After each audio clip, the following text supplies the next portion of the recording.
চলো আজকে তোমাদের সাথে শেয়ার করছি গরম গরম কাঁকড়ার রেসিপি, ঝাল ঝাল। তো কারা কারা কাঁকড়া খেতে ভালোবাসো অবশ্যই বলবে, আর যারা যারা আমার চ্যানেলে নতুন তারা অবশ্যই কিন্তু আমার চ্যানেলকে সাবস্ক্রাইব করতে একদম ভুলবে না।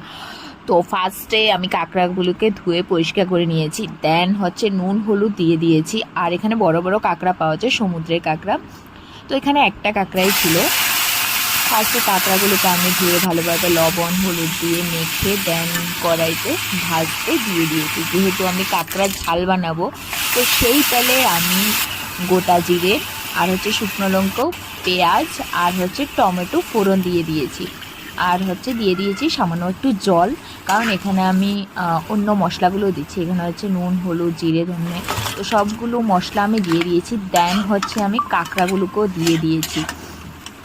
এটাকে পুরো মশলাটা পুরো মাখা মাখা করে বানাবো, তো তার জন্যই আমি দেখো এখন দেখতেই পাচ্ছ তোমরা, খুব মাখা মাখা হয়ে গেছে টমেটোগুলো পেঁয়াজগুলো সব কিছু। তো দিয়ে দিয়েছি হচ্ছে জল, তারপরে দিয়ে দিয়েছি হচ্ছে একটু বেশি জল দিই না, অল্প একটু জল দিয়ে দেন উপর থেকে ছড়িয়ে দিয়ে দিয়েছি হচ্ছে গরম মশলা। তো আমি একটু ঝোল ঝোল করে রেখেছি, কারণ আমি ভাতের সাথে খাবো তার জন্য। তোমরা যদি আরও একটু শুকনো করে বানাতে চাও তাহলেও বানাতে পারবে।